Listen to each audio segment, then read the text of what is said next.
All right, joining us now, got a real treat for you, is Yisroel Stefansky, and he is the president of ASTI, that is the Advanced Security Training Institute in Israel. Israel, great to have you with us, sir.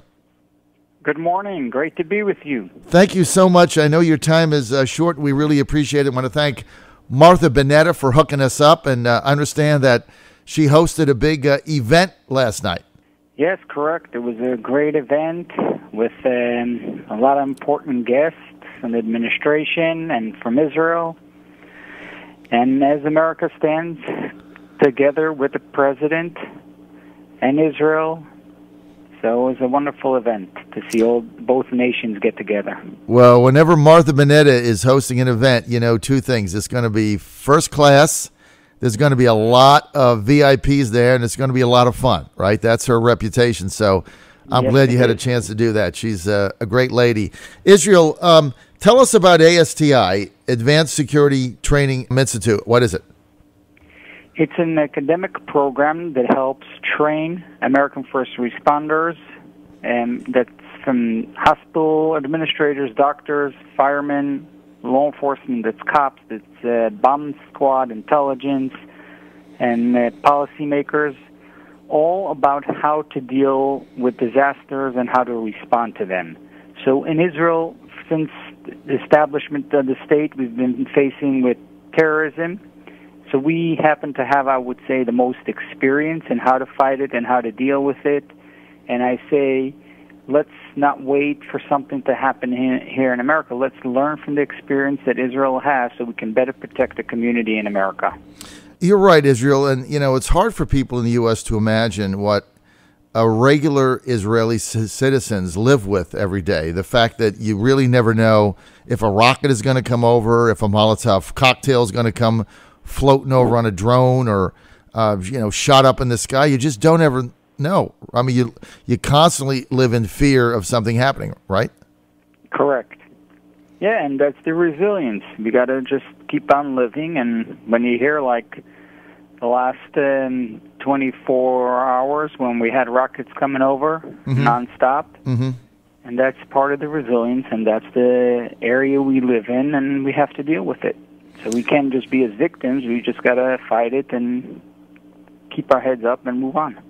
We're with Yisroel Stefansky. He's the president of ASTI, Advanced Security Training Institute in Israel. Yisroel Stefansky, let's get to the recent anti-Semitic vitriol coming out of several freshman Democratic representatives, Representative Omar being one, Representative Tlaib being another.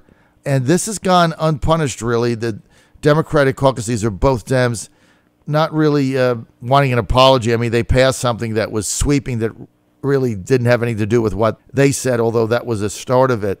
This has been a long time since we've had people in Congress throwing out anti-Semitic sentiment, and everybody in their caucus seems to protect them or look the other way. What is your feeling on this, sir? I would say in my entire life I would never expect to see that in the United States of America. You know, we've seen it around the rest of the world. We've seen the history. But to see it happen here in America, it's really disturbing. Do you think it's something that can be stopped, or do you think this is a growing trend as we, I guess, elect more people in Congress with, I guess you would say, differing views? If I look at what's going on in the world, I would say it could be a scary trend. Remember, the upcoming generation of elected officials are going to be millennials, so to speak. And the colleges that they went through are not exactly so friendly to Israel. So you could expect that trend to probably keep going. It's a sad situation, Israel, no question about it. Give me your thoughts on the president recommending Israel's annexation of the Golan Heights. And let me frame this for everybody so we get the facts straight, because this is another thing, Yisroel. There's been misinformation here in the fake news, lying legacy media that we deal with every day. Okay, so the Golan Heights was essentially that territory won by Israel in the Six-Day War, which was 5 decades ago.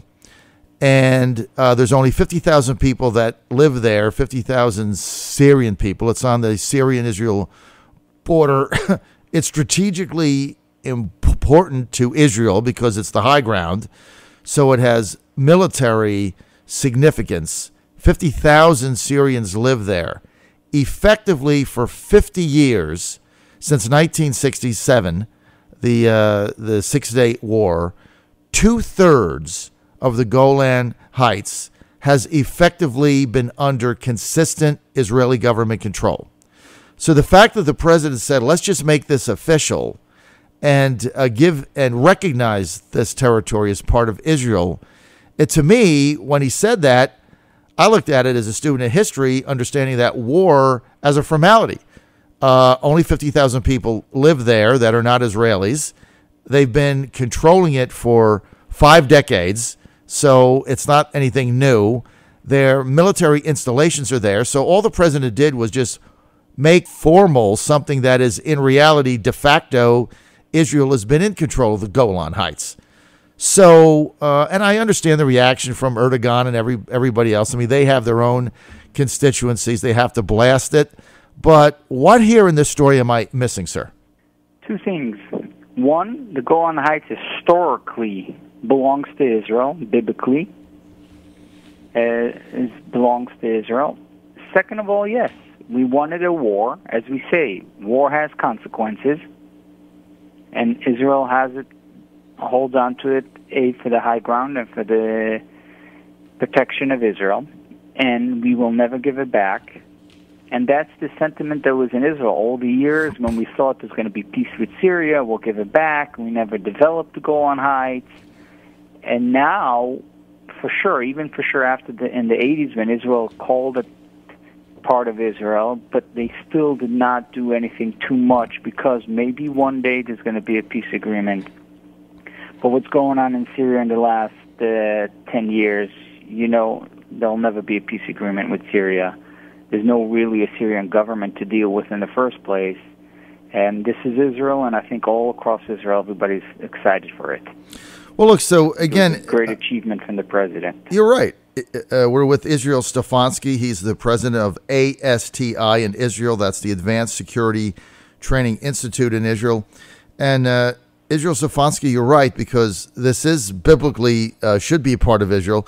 But beyond that, Israel, various governments of Israel have negotiated with the Syrian government over some sort of peace agreement in the Golan Heights that everybody could live with. This has been ongoing negotiations, as you say, since the 80s with Assad's father, the senior Assad, now dead. So negotiations have been going on, but now Israel's position is there's no government to negotiate with, right? Assad's got all kinds of issues there. We're certainly not going to negotiate with him. Then you look at President Trump, you say, well, what was the timing? Was it because Netanyahu was coming to town? Was it because he's got an election? Here was the timing. The president is pulling troops out of Syria, right? The caliphate's gone. ISIS is pretty much eradicated. So pulling troops out of Syria, the long-term military strategic defense importance of the high ground in the Golan Heights becomes critical because that gives Israel military the opportunity to see what is going on in that part of Syria. So this was a military strategic move made by the president that had nothing to do with Netanyahu's re-election or anything else. But the fake news can't even understand what the history is. That is what really bothers us, that you can't get a straight story out of anybody. Yeah, that is very true. But in Israel, we knew it was a long waiting. We knew that once the troops will come up from Syria, that this is going to be the next move, because, as you mentioned, Israel has the high ground, and we need to be able to defend our country all the way we can. And on the other hand, I say, why should American soldiers lose their lives in Syria? For what? For what? Israel has to do their job to protect them. Let Israel put the fight up on the border.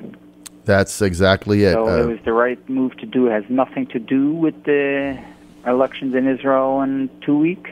So I agree with you on that. Purely strategic move. Right. Purely strategic move, and part of the president's promise to withdraw U.S. troops from policing the world in all these entanglements. And so in order to do that, he made that military strategic decision, and I think was the absolute right move to make. And when, look, Israel, Stefansky, when all the jumping up and down is said and done, right, and everybody's claiming that Trump is heavy-handed and he didn't consult various people, he doesn't have to, right? I mean, he doesn't have to consult with Erdogan, or he doesn't have to consult with anybody. So the whole thing is ridiculous. I think it was the absolute right thing to do. Yisroel Stefansky, thanks for being with us. Hey, if first responders want to get in touch with your organization, that you might be able to help them, where do they go? They go to the website ASTI-EDU.org. ASTI hyphen -edu for education.org. All right, .org. So go to ASTI-EDU.org, ASTI-EDU.org. Yisroel Stefansky, president of ASTI, Advanced Security Training Institute in Israel. Thanks for being with us, sir. Thank you. Have a blessed day. All right, Yisroel Stefansky.